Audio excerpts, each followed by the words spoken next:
We have a new edition of Odds and End Zones on the BGN Radio Network. I am Shamus Clancy. I'm joined, as always, by Zo. What's up, my man? What's up, bro? How you feeling? Yeah, the bye week's a nice relaxer, right? Nice relaxing week. It unfortunately, it's like, I won't say stress-free football because there's actually a lot of stuff that we need to happen this weekend. But yes, I'll say a level list of stress-free football. So like not top level, but just mid-level stress football. But we still need a lot of help, unfortunately, from some people we don't like this weekend. Yeah, it's more active versus passive stress in a way where I'm not actively watching the Eagles, but passively consuming red zone or looking at stuff on my phone. That's when I'm kind of getting into stuff. We have Thursday night, Steelers at Vikings. I think if the Vikings win this game, they would move in front of us. The Eagles are currently the 8th seed out of 7 teams they make the postseason because the Vikings it was their bye last week, I believe, or no, they lost to the Lions. They lost to the Lions last week. And the Eagles are on bye, so that'll make up the half game difference this week when the Vikings play. So the Steelers, obviously, not a huge Pittsburgh guy, as I feel like a lot of Philadelphians are out there, a lot of Philly fans, even though they're not so direct rivals in football between hockey. And I know a lot of people probably went to college with people from the Western Pennsylvania area. There is a bit of a rivalry sense there. So unfortunately, need a Steelers win. We also have Dallas at Washington on Sunday, which is – I want to see if that game's on TV. I love checking that NFL TV map thing. Do you know what I'm talking about? I love that app. So my dad clued me into that. I think we might get that. I'm just looking it up now for everyone. NFL TV. My cheat is always if there's a 1 o'clock CBS game. Because like typically if there's a 1 o'clock CBS game, we might not get that. But I think unless they give us Ravens Browns, which is like it's supposed to come out today, but it's not out yet. Yeah, I haven't seen it yet. All right. So CBS early games, Baltimore, Cleveland. I feel like they might show that in the area because they show a lot of Baltimore. That's what I was going to say. We might get Baltimore, Cleveland. So I think we'll get a CBS and a Fox early. Fox early, I would bet anything we get Dallas, Washington. Probably Dallas, Washington. I would be shocked if that's not on there. Yeah. Then probably for the late game, we get Buffalo, Tampa Bay on CBS. That's like game of the week type late game thing. So I think we'll probably – this isn't official, but based on someone who looks at these annually for, I feel like 10 years now, I would bet we watch Baltimore, Cleveland. And, like Baltimore games are usually on – Pittsburgh games are usually on the CBS games because that's the the AFC teams in the area where they have fan bases still. Yeah. And then most NFC East matchups, they're not even just because of proximity with New York and Washington, obviously being near the Philadelphia area, but these places in the NFL, they take in consideration all these little specific components when it comes to that. Like if Dallas is playing a big game, they're going to show it in Philly. Like know where they show a lot of Eagles games this year? Oklahoma. And know where they showed a lot of Eagles games for a long time? North Dakota. They think about that stuff when they're televising these games to maximize ratings. So I think we'll definitely be able to watch Washington and Dallas. And then Thursday night, which is the national TV Thursday night football game, you will be able to watch that Steelers-Vikings game. I'm going to see House of Gucci that night, so I won't be watching the game. But when I pop out of there after, Lady Gaga locks up her second Oscar, we'll see what the score is after that. Friend of the pod, Lady Gaga. Friend of the pod. From the area, right? From the area. Potential future guest on the podcast. What would you think of the game on Sunday? Minshew Mania? Like someone was talking about, just talking about QB controversy stuff on Twitter, and a lot of that's just fun. It's kind of just wacky. It's for the fan base to get. I'm not saying that people are turning someone against Jalen Hurts or anything like that. Like we like Jalen Hurts. I don't think anyone is saying that. There are people who out there who probably hate Jalen Hurts regardless of his performance, stuff like that. So that's something different. But talking about, Minshew did really well. Hurts has been hurt as well as not being super duper great as a passer. There were a lot of elements here. The offense looked at least different in the first and second quarter of the game, though. In the second half, they did run the ball a lot the way they usually do. Picked up 185 yards on the ground, which has become commonplace the last couple weeks, last month and a half. I think people just want them. People just want them to win. Right? Yeah, I just want them to win. And I think it's fine that I'm definitely a Hurts guy. You supported Hurts in the past, but I wanted Minshew to have the best possible game because I wanted the best possible outcome for the Eagles to win. Well, a lot has changed. The dynamic has changed because the NFC or like the bottom 8 of the NFC is so jumbled up that they actually do still have a chance to like eke into the back door to playoff. So like if they were honestly if they're out of contention, I don't even think people would care. Like it really wouldn't matter. But like now the fact that they've got some momentum going into the bye, they come out of the bye and they have 4 extremely important football games, which we wouldn't have said 6 weeks ago. 6 weeks ago, we would have been like, "That's going to go to that Lions game." I wanted to right. hit skip scene, fast forward to the end on this season. Right, we wanted to simulate to the end of the season. Yeah, so I just think that it was for the level-headed fan. It was just I'm glad they got the win.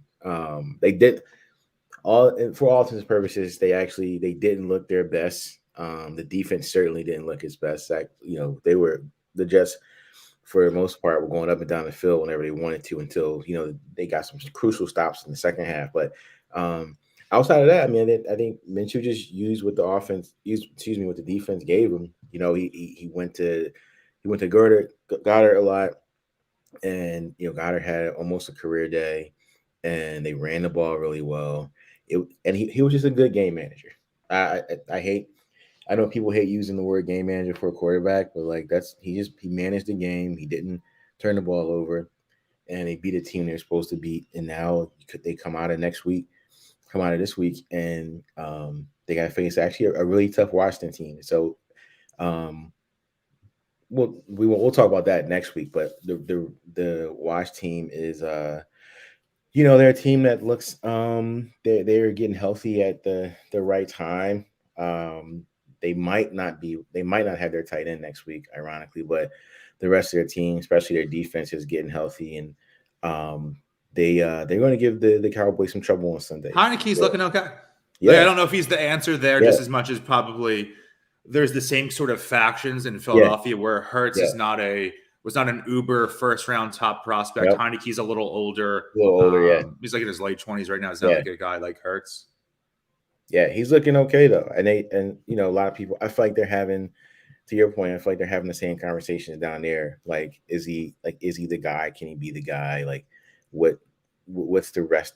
What's the rest of his bag look like? Like, is this the best that he'll possibly play? He's also like in that same mode of Jalen, and like he's a guy like, and at his age, you don't expect much more progression. He's kind of is what he is right now, unless he over the summer decides to go to the Aaron Rodgers school of arm strength. So like you doubt that stuff kind of happens. Like maybe they get. I think it's realistic to have a quarterback come back with better mechanics in as far as throwing, and that may help. But like I rarely seen a quarterback come back after a summer off and say, "Oh, he's got way better arm strength." I just think that's really tough. Once you he doesn't have more, he's not going to magically have more zip on the ball. Right, that's what I'm saying. Like he's just kind of. Those guys just kind of are what they are. You just don't. It's really tough to work on something like that.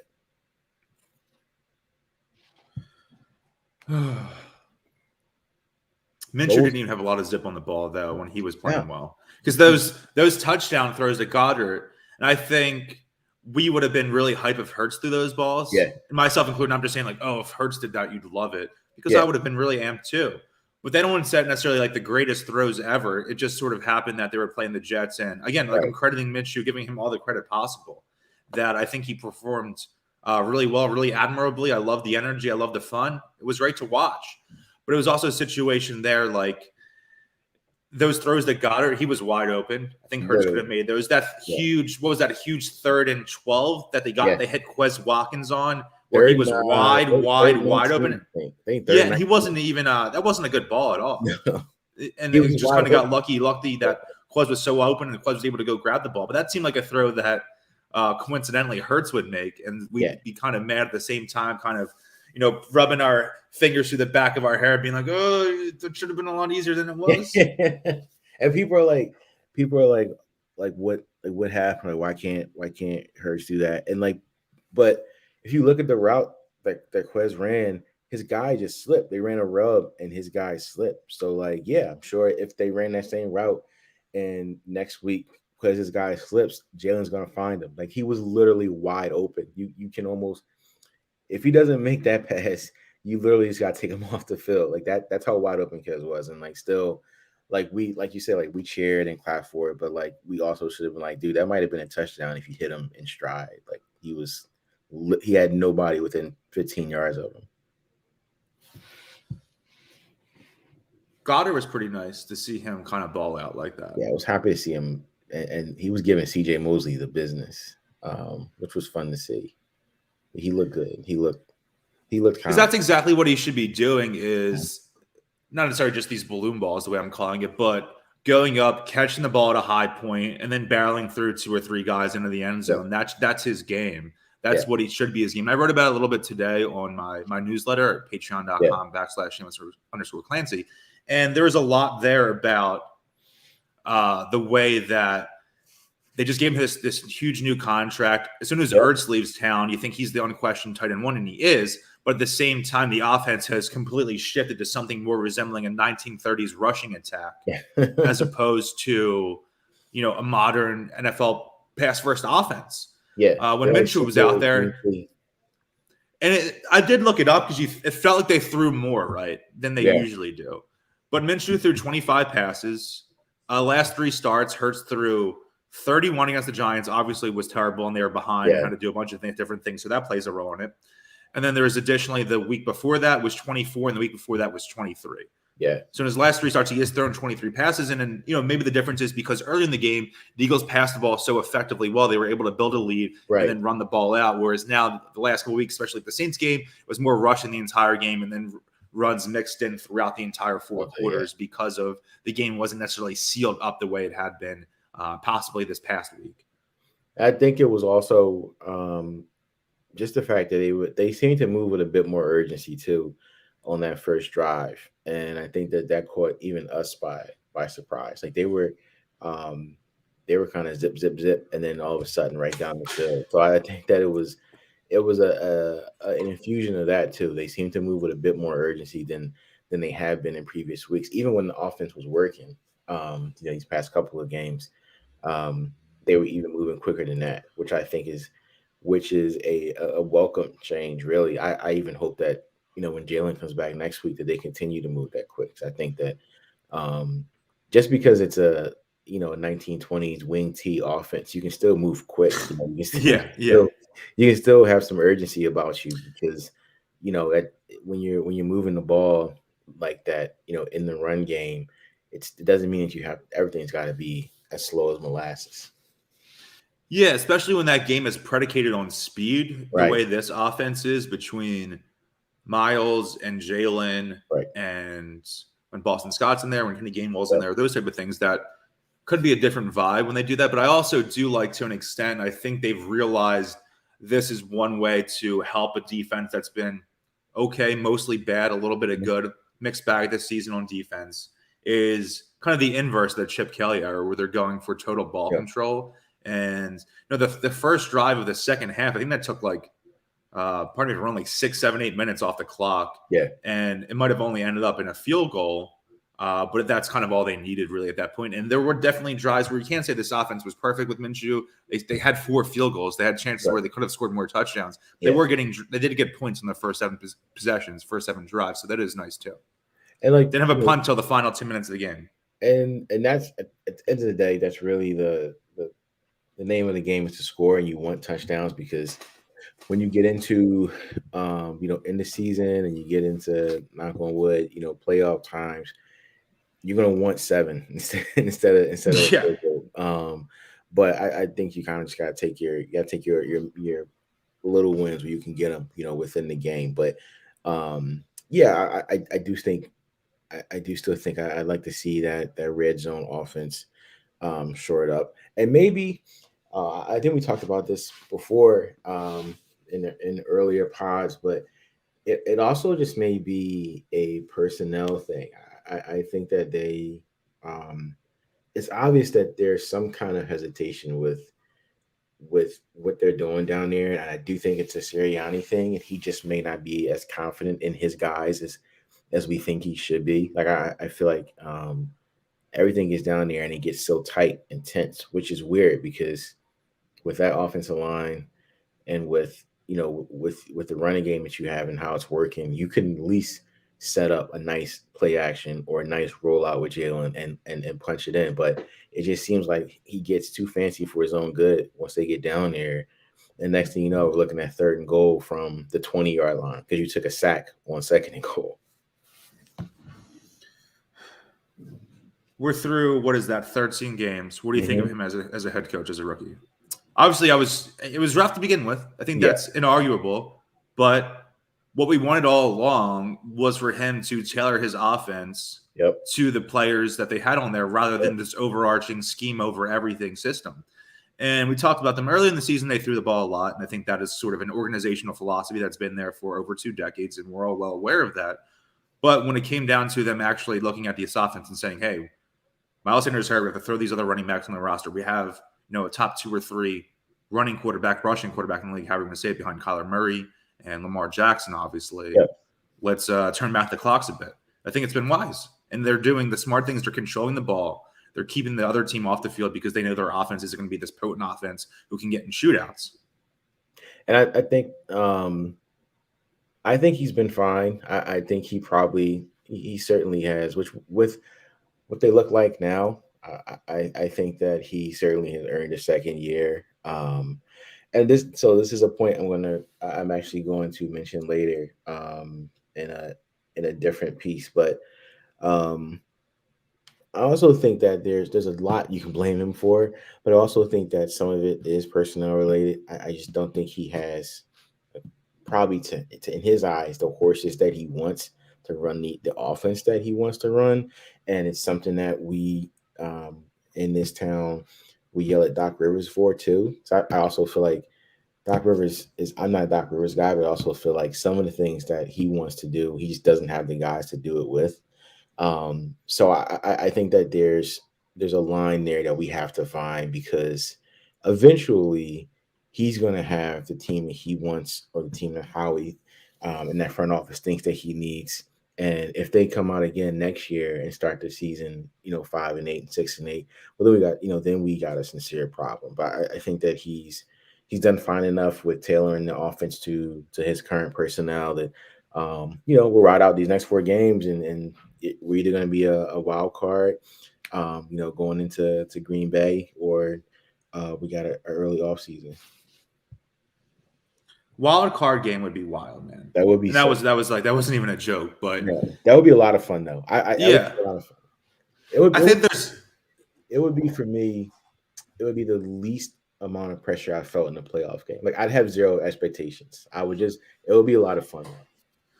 Yeah, it's a little bit different. The last time they had a wild card playoff berth was in 2018. Mm-hmm. So that was really fun. It's again, they thought they were out of the playoffs. Carson Wentz gets benched, is hurt. It's kind of a gray area there with the way things were going down. Nick Foles steps in again, saves the day. They go in the playoffs. They got to get help in the last week of the season. The Vikings lose the Bears, and probably then we play the Bears the next week. Double joint game, all of that. So there was a lot of fun. There was that underdog element again, that we shouldn't have been here element, but it's a little bit different because it's coming in a Super Bowl defense year. Because if you look at the picture from the beginning, you're saying in week 1, what's going to happen? Oh, they're going to be in this divisional round against the Saints in New Orleans. Yeah, I'll take that, because that's what should happen. Yeah, exactly. Whereas now, if we look at it again, we talk about that Lions game as this inflection point of this season. If you were telling us and before that day on Halloween this year, that come January, whatever, the last day of the game of the season, the 9th, January 15th, January 16th, the Eagles are going to be playing a playoff game down in Tampa or in Green Bay, you would have thought we were crazy. I know. Well, I'm honestly, I feel like there would be anything can happen, and it's so cliche, but once you're in and you're at the table, all bets are out the door. So you just got to get there. If they don't get there, obviously we'll have a ton to talk about regardless. But if they get there and they get to a Green Bay, and you got to go up to Lambeau and win one, then then we'll see. But it would be a really fun time. I would have 0 expectations. I would be happy. I said before, I think it would be a tremendous learning experience for Jalen Hurts in this young offense, to have playoff pressure and a playoff atmosphere. So I'm certainly rooting for it, but I wouldn't be upset if they went up there and couldn't pull it out. But I think it would be a lot of fun to see. The thing I keep talking about when we're talking about wanting him to get playoff experience this year, and I probably said it either on this podcast or on From the Bleachers or in some sort of writing, whatever, is that maybe Jalen Hurts isn't the guy long-term, whatever. That's another discussion. We could talk about that for 5 hours, and we'll be talking about it for the next year or two, however long he stays in Philadelphia. But I think back to the way in 2013, Nick Foles starts the year as the backup quarterback, ends up coming in, has that unbelievable 27 touchdowns to 2 interceptions ratio. The Eagles have an unlikely division win. They win NFC East. They come home. They wild card weekend. They host the Saints that game. They ended up losing. Foles played okay. He had, I think, 2 touchdowns, 1 interception, 200 yards range, good QB rating, but made some bad decisions, took some bad sacks in the game. So he played pretty well. But the funny thing is, everyone said, "Oh, he left the field with the lead." He left. Foles left the field with the lead. Yeah, and they ended up going down, and the Saints killed the clock unbelievably, kicked that game-winning field goal. Everyone knew was going to happen the entire time. The stadium, I was there. It was, death by 1,000 cuts, whatever. It was freezing that night too. It was the coldest game I've ever been to. I had tents at my tailgate, not just canopies, literal tents you had to unlock with space heaters inside. And what I'm getting at, though, is that if it wasn't for that game, if Foles didn't already have 1 playoff game under his belt, know what it's like to go in there, to be an under. I mean, I don't think they were necessarily underdogs in that game. But the Saints still at that point. They just ended up being the wild card team. I don't know if they were official underdogs by point spread. But knowing that you're going against a Hall of Fame coach, a Hall of Fame appointed, people that have more accomplishments in this game, in this sport than you, already having that experience and holding your own to a degree. Obviously, holding his own would have been a win. He did well enough with the team that when it just didn't really work out. It wasn't for that 2017 run with him in the playoffs doesn't happen. That's experience for you. That experience matters. There's a difference between saying, "Oh, quarterback wins are the most important stat," and then realizing that playoff experience, especially for quarterbacks, especially for young quarterbacks, makes an entirely huge difference, especially for them going down the road. Maybe they don't win a playoff game this year, but maybe in 2023 they win 2 playoff games because Hurts has had this experience for him. Right. It matters so much, man. I really do think that it means something. So some form or fashion, you can be like, "Oh, like that's a hollow goal," or something like that. But I just think for that position, and what you're going to be asking of him, it's so important to have those kind of pressure-filled moments because you can't simulate those. You can simulate a lot of things, but not that wild card on the road pressure that comes. Yeah, on the road too. Like that's huge doing that. Right. Like that's not like, Big 12 championship or anything like that. That's, this is NFL powerhouse. Like you only got to win 1. You don't have like every pass has to be completed. There's no such thing as we'll get on the next play.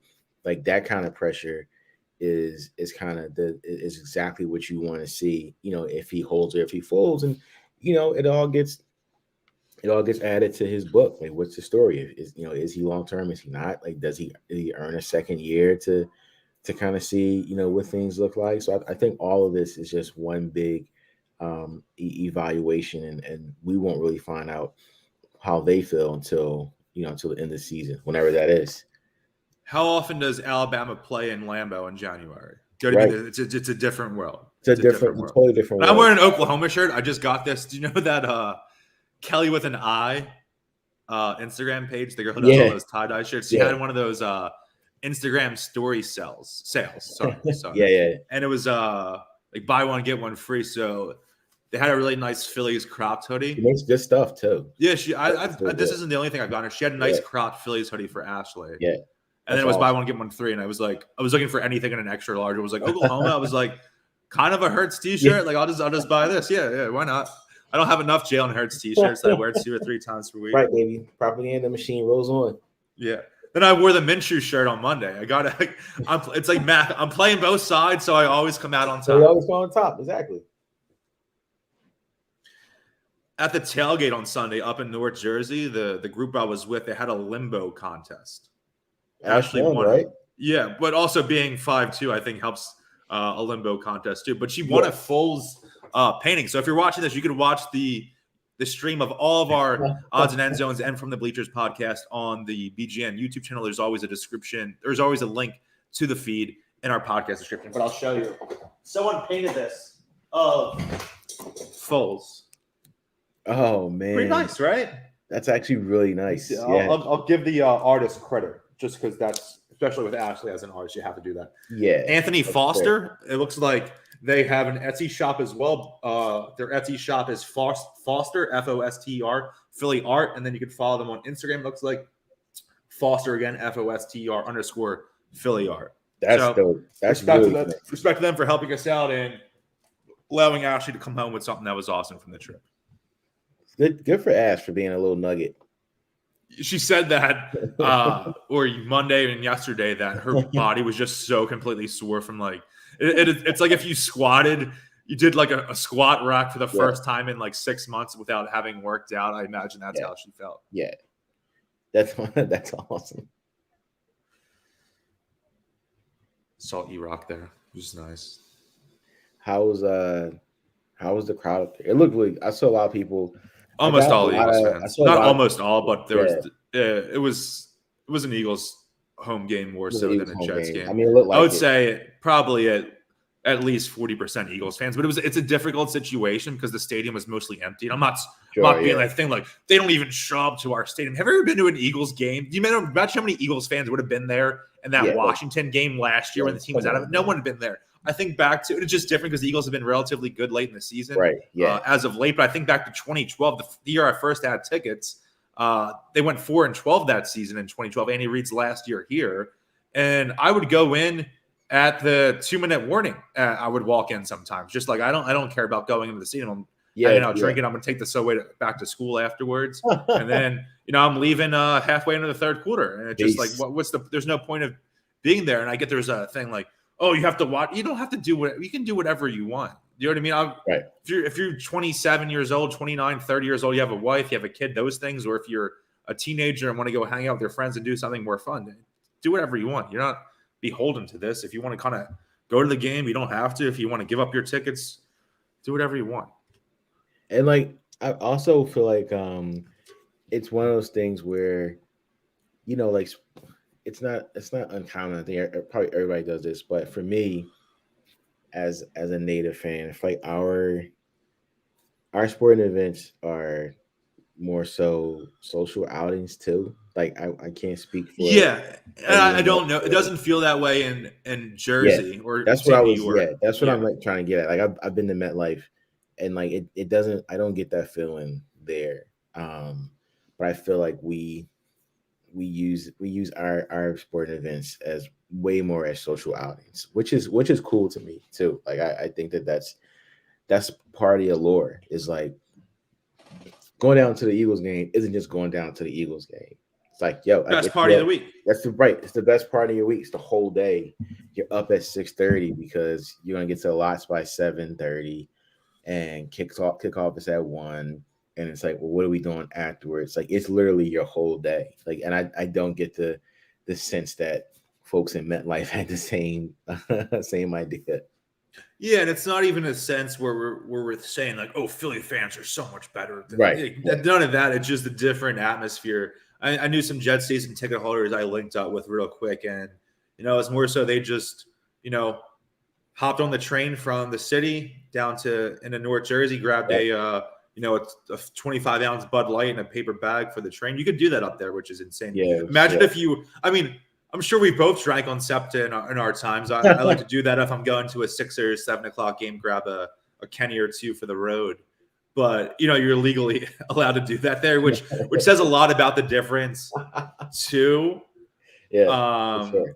Where imagine if they're like, you literally are allowed to drink on here as long as you have a brown paper bag. They're like, yeah, just brown bag it. You can bring all you want on the SEPTA. My goodness. I don't even brown bag it now. Imagine if they told us we were allowed to drink it. Well, I have a koozie. The koozie, it could be anything in there. Or like koozie it up. Yeah. No, it could be anything in there. No, this is Coke. Sorry. I did a Minshew bet. I actually had a couple things in there. I made some Hurts prop bets earlier in the week, thinking that he was going to play. He's going to play, yeah. But a lot of them were Hurts stuff and then Eagles money line. So the other parts voided. So I was just winning Eagles money line every time. Yeah. So I won a couple of bets this weekend for the first time in a minute. I actually lost I had Eagles money line, and I threw a couple bucks, and I threw an Eagles money line parlay in, and I actually lost it on Minshew's yard. So actually, I think I had him for 230, and then I saw at halftime he was already at like 160, and I was like, oh yeah, I lost. I was like, I lost this one. I did not. I had zero confidence that he was gonna throw for what he threw for. But when he already had 160 whatever at halftime, I was like, damn, I lost this bet. But yeah, it was funny because I had that, and I had him. I think it was like 7 yards or something, the over under for how many yards he would rush for, and I had that. But it was he did 11, right? It was yeah, like 4 for he 11. did like 11, yeah. But if he actually sat the fourth quarter, I probably would have won that bet. I had him on the bus ride up. I took a prop on him because they were finally up. I did Eagles money line, 2 touchdowns, over 249.5 yards, and he threw for 242. 242. If I just took I think that was probably the level right below it, saying it was probably 240.5 because it was on DraftKings, so they have the layers to where it's like if you did Hurts rushing yards, it might be 34.5, 45.5, 69.5, whatever, those type of things. Got a little too aggressive, a little too overzealous. That's cool. Yeah, it happens. We're not professional bettors here, like we always say. We're just guys having fun. Yeah, definitely. On some of the apps, you can look back at your career earnings, and career earnings. I say that as if I'm on my baseball reference page and it has all my contracts on there, but just your winnings, and most of them are like slightly in the green, not in a way that justifies the whole endeavor sometimes. But look for that if you ever want to get angry or maybe even happy about the way you've been. About the way I've been betting, I've been. I know my numbers been skewed because I've taken some massive college basketball losses, which is like for any of our listeners who bet college basketball. I don't have to say I don't have to go any further. But college basketball is just madness when you go to lay any kind of bet down, because the term "any given Sunday" should apply to college basketball as like any given night. Like any team can lose to any team, and vice versa in college basketball. It's to me one of the toughest sports to bet. But I continue to do it because I'm a glutton for punishment. Have you gotten a good place for this weekend? I know Saturday is usually a big day, and obviously with college football season winding down right now. Yeah. After the big Saturday this past week, they announced the official playoff last night. So so it is. I was actually just looking at that. So Alabama's going to play. They're going to play Cincinnati, and Michigan is going to play Georgia. I actually think that I'm picking a Georgia Alabama surprise.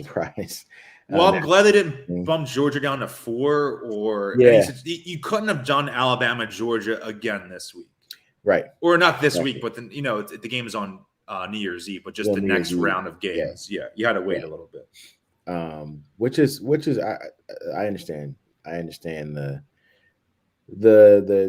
case for that. But so I think that my official prediction is it'll be Georgia Alabama again, and I think that sometimes you want to say this time around to do it, but that Georgia offense didn't look as clean as it looked all year because their quarterback leaves a lot to be desired. So I ironically enough feel like Bama's gonna secure another national championship, dude.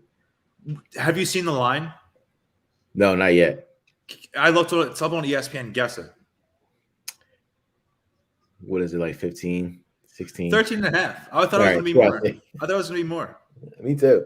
That's actually complimentary. I thought it would be good for you, Cincinnati. It was my first thought of just looking at that. I was like, all right, guys, you're getting some respect out there. All right, somebody on that board is a Cincy fan. We'll get it. What's the deal with them playing these games on Friday? Because they're playing it on New Year's Eve, and they're usually played on New Year's Day. Is that a situation probably because of the NFL being on Sunday that week? Maybe something like that, and because it falls on a weekend. I think it's a compliment to the NFL because like that, especially since that's like NFL, it's like playoff push weekend. So yeah, now it'll be it's still week now 17, but it'll be the penultimate week this year instead of the final. So like they didn't. I can't imagine they even wanted to sniff trying to battle the NFL on that weekend. Which is smart. It's like it's the penultimate weekend. It's also the weekend where all mayhem breaks out. So it's a nice setup. I'm looking now because it'll be the couple games plus the 2 playoff games on Friday. Yeah. Saturday you have Outback Bowl, Penn State, Arkansas, Fiesta Bowl, Oklahoma, Notre Dame, Citrus Bowl, Iowa, Kentucky, Rose Bowl, Utah, Ohio State, and Sugar Bowl, Baylor, Ole Miss. And that Sunday you'll have a lot of playoff implications for the NFL that Sunday. Following week, the last week of the NFL season, obviously the same principle applies there. And then that Monday, you have the national championships. That's a really nice back-to-back set we got going right there. Yeah. That Sunday in a money final NFL season. You're getting ready for the playoffs. Hopefully the Eagles are in it. We're all in like total football mode still, and we're not out of it into Sixers college basketball mode. So you can ride that with the Monday national championship game right into the playoffs that follow. Unless there's a we will have a Monday night football game this year. Yes, wild card weekend. We will have a Monday night football game. That Eagles Monday night football at Lambeau Field. That I know before we had when it first rolled out, we had some thoughts about it, but now that we're getting close to it, I don't think it'll be that bad. Monday night playoff game. I feel bad. Like it's weird with me. I don't have like a 9-to-5 job, so I do feel bad for people who have work that day, have work the next morning. Yeah, I guess the case is the same if they played at 8:00 on a Sunday night. Yeah. But my thought is, if your team's in the playoff, you deserve that day to yourself. Whether it's a Saturday or a Sunday, you deserve. Whether they're playing the 1:00 game or the 8:00 game, you deserve to wake up and think the only thing that matters today is this game. You don't want to have to wake up and be like, oh, I have a meeting at 11:00. Got a nice touch base at 1:30. Hopefully they're not keeping me too long at the 4:30 meeting so I can get out a little quickly, head home, throw my jersey on, start crushing. And get ready. Yeah. So I don't like it that from that perspective. Again, it doesn't necessarily affect me the same way it affects other people, but I'm empathetic to that because if I was still in my 9-to-5 mode and the Eagles played at 8:00 and I'm sitting at work for 9 hours, I was going to lose my effing mind if that was me in that situation. I also think that another part of it is like you want some time to get the jitters out. Like you want a couple hours to kind of just relax and get the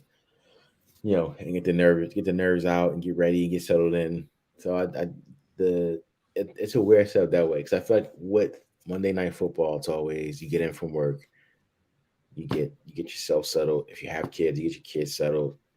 You're in your game clothes, you're comfortable, and then by the time that comes, it's already kickoff. So like you're scrambling because the ball's already been kicked off, and like you sit down and you're like, all right, well, here we go. So like bath time at kickoff for the kids, right? Kickoff is always bath time. It's terrible. The NFL, if you're listening, please, let's either move it back or push it up. It's always bath time, but whatever.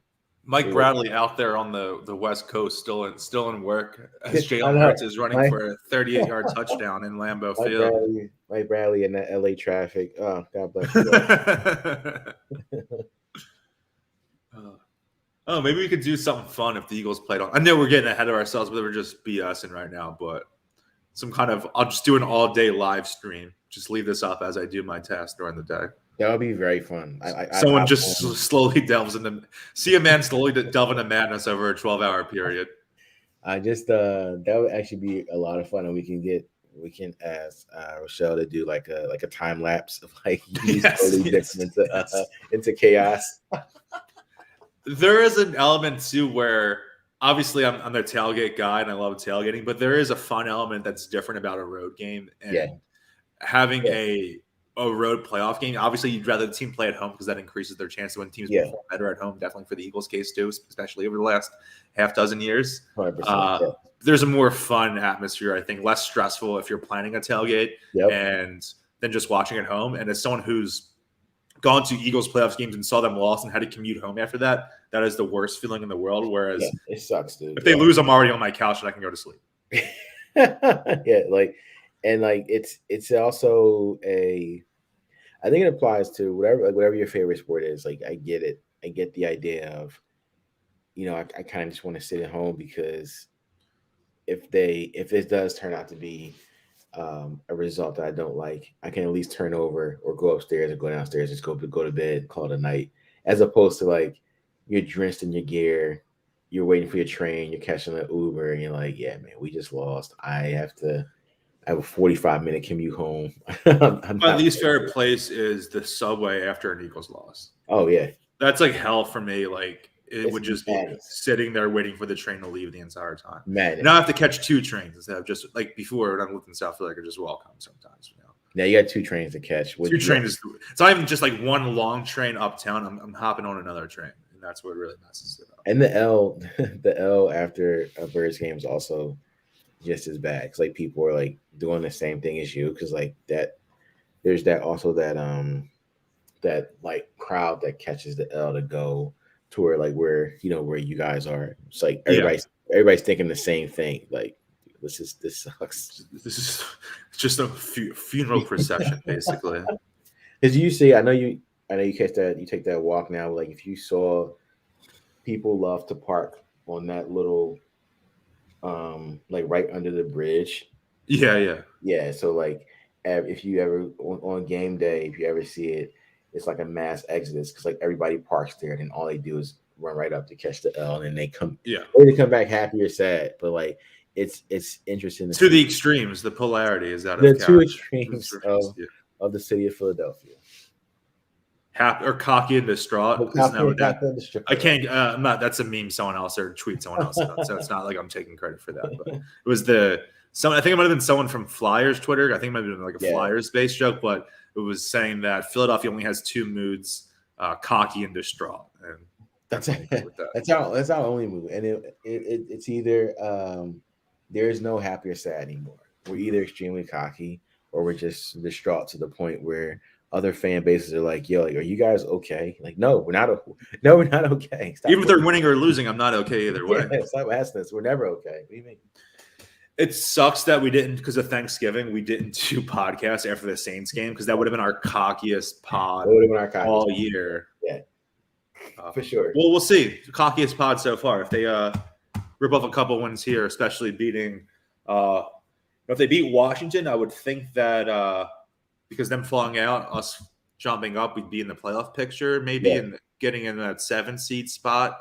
If they win, Washington falls this week, and we're able to beat them next week. So could be seeing some cockiness after that for sure. Like right now, I think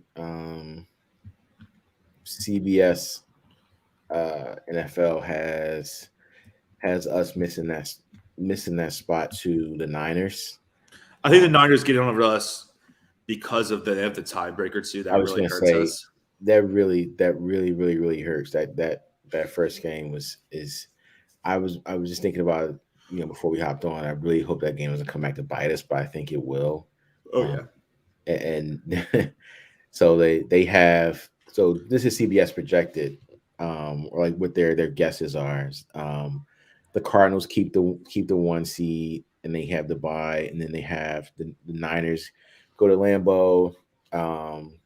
Washington goes to Tampa Bay, and the Rams go to Dallas, which I actually like for the Rams. I do too. I actually think that actually doesn't phase the Rams at all. I think the Rams would actually pop out of that game as a winner. And then what I would expect is that the 49ers jump up to the 6th seed at some point, because they're getting healthier. I think they're the most talented. Yeah. I mean, I think their top 5 is very set between the division winners and LA as the number 1 wild card seed. So it's between the last 2 for the last 2 spots, the 6 and 7 seeds. And I'm pretty sure that 49ers will be the 6th seed. They're definitely making, I expect them to be the 6th seed.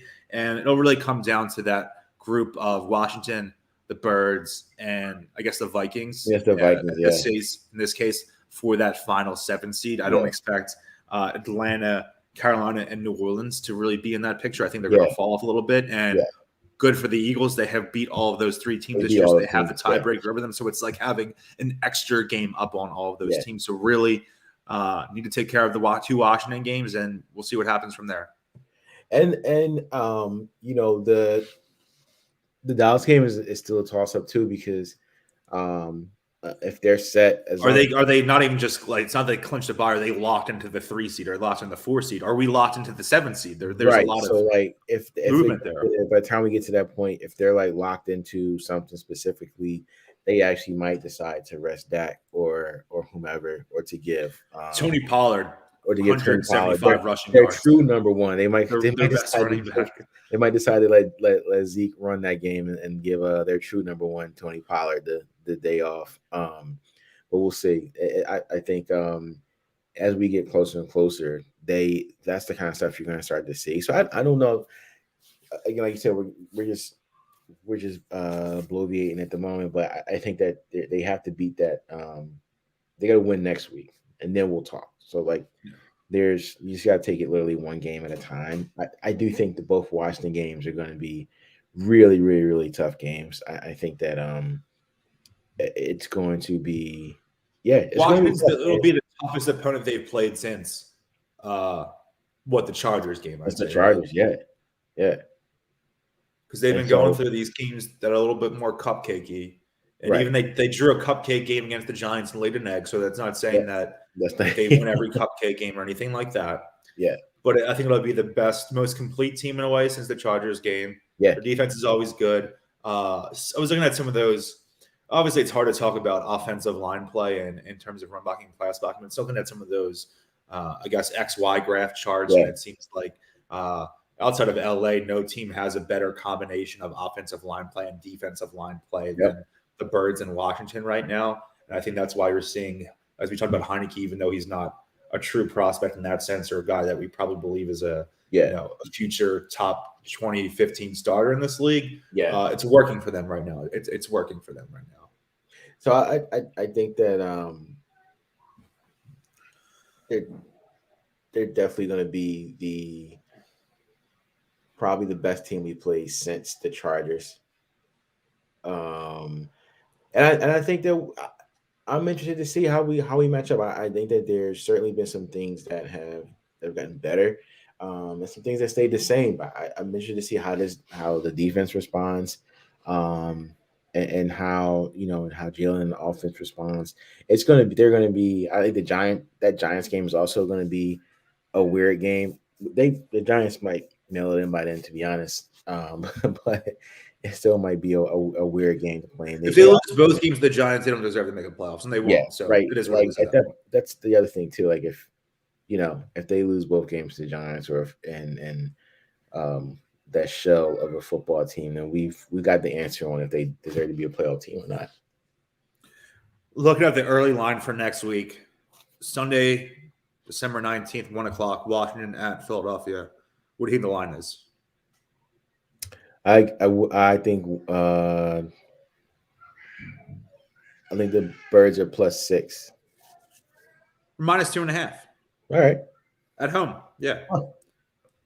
We'll see what happens. It'll definitely move based on this Dallas game. Dallas is on the road in Washington. Washington this Sunday is favored by 4-point underdogs, I should say. Dallas it's -4 points for Dallas. So Washington 4-point home underdogs. If Washington pulls that out, I would expect the line to be like maybe Washington +2.5 in that case. Maybe pick them, something similar to that. Well, I think Dallas is getting Amari Cooper back this week, and I think somebody else I just saw is coming back for them. So I think that's the reason for that. But I think we'll see what the rest of the week looks like. We'll see how they look Sunday. I think that I'm not picking them to home game for them, but I'm not.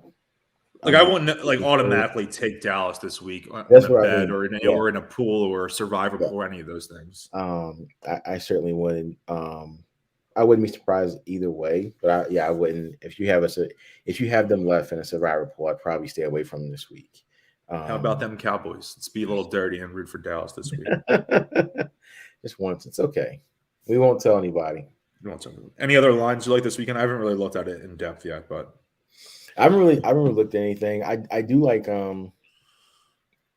just straight wins and losses, I do like the Vikings tomorrow night. They are 3-point favorite at home. We're recording this late Wednesday morning. Late Wednesday morning, for everyone out there. They're probably listening to this late afternoon, night, or Thursday morning. I do like I like the Steelers. Big Ben is on his high horse on the way out, but they're getting TJ Watt back, and their defense is getting healthy, and they'll have a tough time trying to slow down Justin Jefferson. But I think that I like them at home. And they're still fighting. They're the currently the 8th seed. Obviously, 7 teams make the playoffs. Buffalo, there's the 3 wild card teams in the AFC right now. The 5th, 6th, and 7th seeds all are 7 and 5. So you have the Chargers, Cincinnati, and Buffalo right there. And Pittsburgh's right there at 6, 5, and 1. They have the 7 and 6 Colts right after them as well. The 6 and 6 Raiders, 6 and 6 Browns, 6 and 6 Broncos. So they're fighting still. They think they're going to make the playoffs just as much as Eagles fans think they're going to make the playoffs right now too. So that's going to be a good game. Even though it doesn't seem like this marquee matchup, I think it'll actually be a really nice football game. Because both teams have something to play for, and to be honest, that's all you want for like late season primetime football is that not just one of the teams cares, but if both of them are in the playoff race, even if they're not fighting for buys or home field advantages, those type of things, it's still big. Exactly. And I like I think that Mike Tomlin always finds a way to coach him up during this time of year. So I think that I'm not 100% slow on them making it, but I do think that if they went on a run and made it as that last wild card, I wouldn't be surprised either. No, definitely not. All right, anything else good you got? We might be having some tailgate plans for the Sixers this weekend with our great friends at Kenwood Beer. Weather might change some things, but if you're interested, if you love the Sixers, if you like the work that I do and everyone else does at the SB Nation site, LibertyBallers.com, you love Zoe's newsletter on the rights to Ricky Sanchez, all that stuff, be sure to come check us out. Some things might get moved in flux right now because of the weather, but stay tuned to our social channels. I'm at Shamus_Clancy on Twitter and Instagram. Follow Zo at tweets_by_Zo on Twitter, and as well as follow at Kenwood Beer too, just to keep updated on things. And we're doing something. We'd love to have you all come out, talk to you, hang out, have some food, have some fun. Yeah, if not, we'll keep you abreast on other stuff coming up. We'll certainly the 12-hour playoff stream. Right, the 12-hour playoff stream, and what the next round of hopeful playoff pies look like. But yeah, man, that's all I got, bro. Yeah. All right. Talk to y'all. Be here next week. Hopefully, we'll see. It'll be a little weird. It'll be our first post-bye week. Yeah. Pod, but we'll definitely be talking the Washington game in depth. Probably recording Tuesday, Wednesday, Thursday, in the middle of the week, like we usually do. What we tend to talk about. Yeah. We're talking about it. Keep bleeding green, everyone.